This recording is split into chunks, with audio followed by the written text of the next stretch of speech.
On the morning of January 14th, 2021, a modified Bell 212 helicopter cut through the sub-zero skies over the remote, snowbound expanses of the northern Canadian wilderness.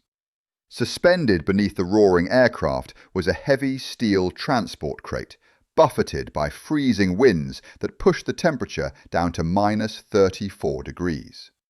Inside that reinforced steel enclosure, sedated but breathing heavily against the bitter cold, were the first three of what would eventually become 47 grey wolves.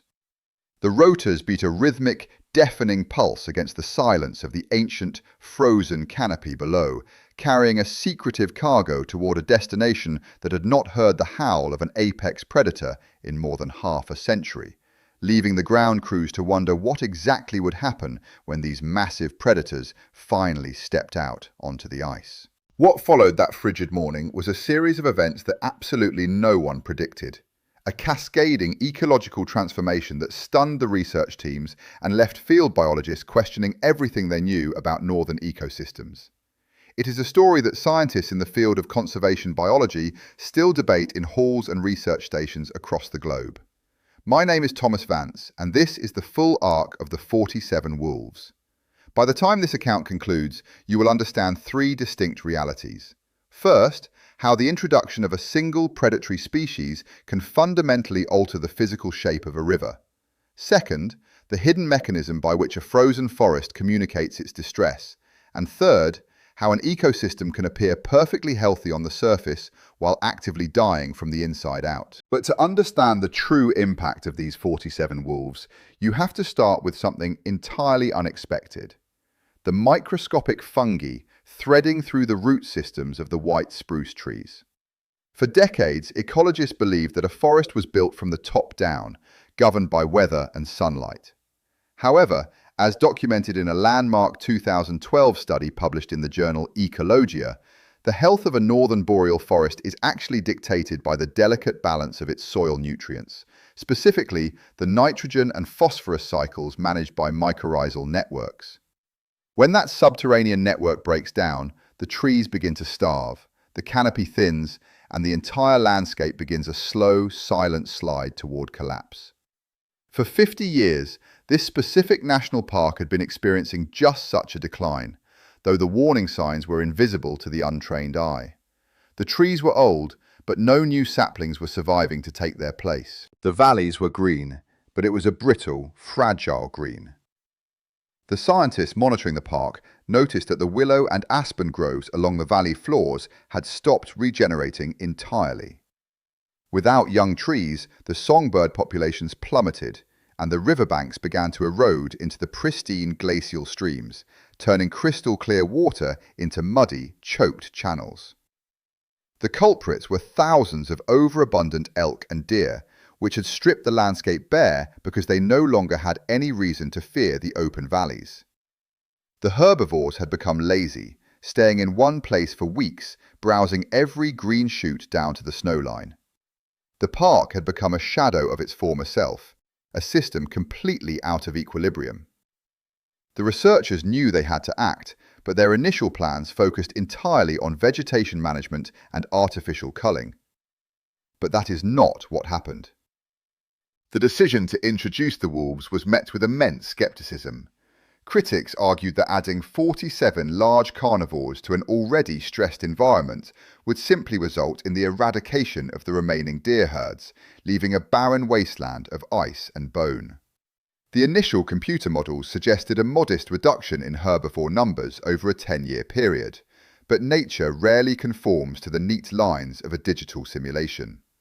When the first tracking collars were activated, the data flowing back to the research station showed the wolves moving in patterns that defied traditional biological expectations. They did not hunt in the areas the scientists predicted, nor did they scatter across the vast territory as isolated individuals.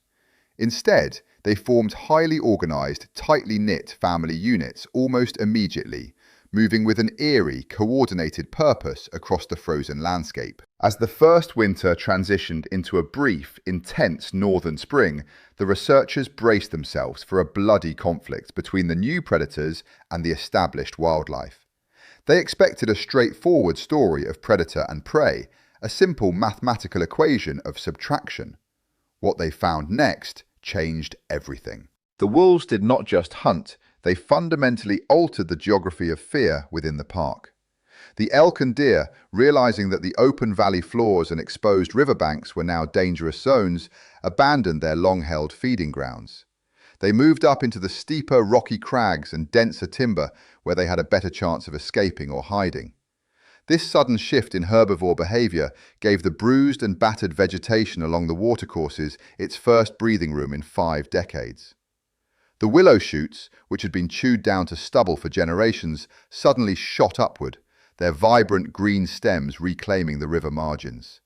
Yet, as the scientists celebrated this initial success, they noticed a strange anomaly in the satellite tracking data, a phenomenon occurring in the deepest, most inaccessible sector of the park that could not be explained by the movement of the wolf packs alone. To decipher this mystery, a team of field biologists ventured into the backcountry during the height of the second winter. The conditions were brutal, with blinding blizzards and shifting snowpacks making travel nearly impossible. They were looking for evidence of wolf kills, expecting to find the standard remnants of deer or elk. Instead, they discovered something that puzzled them deeply. Large numbers of carcasses that had not been killed by the wolves at all, but had succumbed to the harsh winter elements because they were old or diseased. The wolves were selectively targeting the weakest members of the herds, effectively sanitizing the population and leaving the strongest, most resilient individuals to pass on their genes. This was natural selection operating at an accelerated pace, a rapid purification of the gene pool that shook the scientific community. The implications of this discovery were profound. A study published in the Journal of Wildlife Management in 2023 confirmed that the overall health of the deer herds had actually improved following the arrival of the wolves.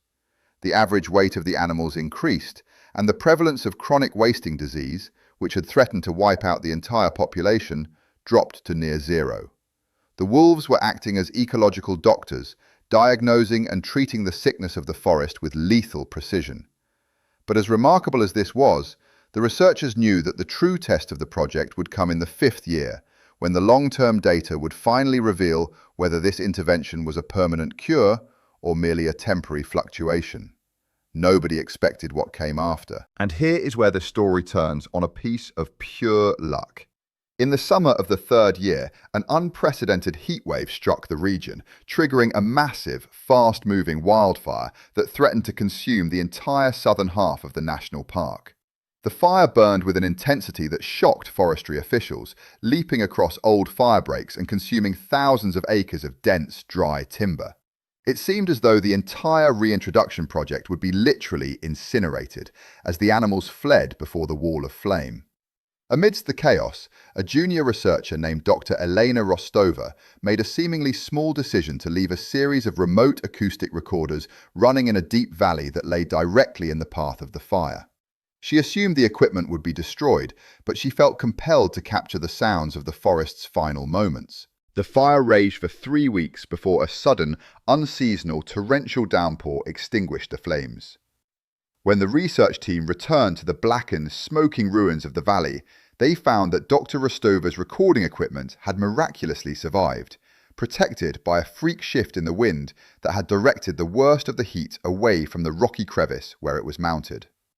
When they played back the audio files, they did not hear the sound of a dying forest. Instead, they captured something that gave them chills. Through the crackle of distant flames and the roar of the wind, the microphones had recorded the deep, resonant howling of a single wolf pack, calling out from the very heart of the burn zone. The wolves had not fled the fire. They had used the chaos of the smoke and confusion to hunt the disoriented herbivores, maintaining their territory even as the world burned around them. This stroke of fortune provided the scientists with an entirely new perspective on the resilience of apex predators. The wolves were not fragile creatures that required a pristine, stable environment to survive. They were the creators of stability, the anchor holding the ecosystem together during times of extreme crisis. This realization shifted the emotional weight of the project completely. It was no longer just about saving a few trees or managing a deer population. It was about understanding the fundamental laws of nature's endurance. This new understanding connected the story of the 47 wolves to something much larger than the boundaries of a Canadian national park. It touched upon a deep cultural wound that had existed since the European settlement of North America. For centuries, humanity had viewed the wolf as the ultimate antagonist, a monster of myth and folklore that needed to be eradicated to ensure human survival and progress. This deep-seated animosity had led to the systematic extermination of wolves across most of their historic range, an act of ecological vandalism driven by fear and ignorance. The project in the frozen park was not merely a scientific experiment. It was an act of historical restitution, an attempt to heal a self-inflicted wound that had bled the landscape dry of its vital energy. The return of the wolves also raised significant challenges from local communities living on the borders of the park. Ranchers and farmers feared for their livelihoods, worried that the predators would leave the safety of the reserve and slaughter their livestock. A vocal group of opponents emerged, an antagonist to the project that threatened to use political leverage to halt the research and authorize a cull of the newly established packs. The tension between the wild and the civilized world reached a boiling point, with intense public debates filling town halls and local media. The scientists found themselves defending their work not just in peer-reviewed journals, but in the court of public opinion, arguing that the survival of future human generations depended on our ability to coexist with the wild components of the Earth. But the biggest surprise was still to come. By the winter of the 5th year, the transformation of the national park had reached a level that none of the original architects of the project could have envisioned. The payoff was not a subtle change hidden in spreadsheets and data points. It was a sensory explosion that altered the very look, sound, and feel of the landscape. Where once there had been a profound, unnatural silence along the river valleys, there was now a symphony of wild sounds. The willow and aspen groves, now reaching over 15 feet in height, rustled thickly in the wind. The songbirds had returned in staggering numbers, their complex melodies filling the morning air. Visitors and researchers walking through the forest could feel the difference beneath their boots. The soil, once dry and compacted by the constant pounding of thousands of heavy hooves, was now rich, damp and porous, carpeted with mosses and wildflowers that had not been seen in the region for half a century. The specific numbers gathered by the research team painted a stunning picture of the scale of this transformation.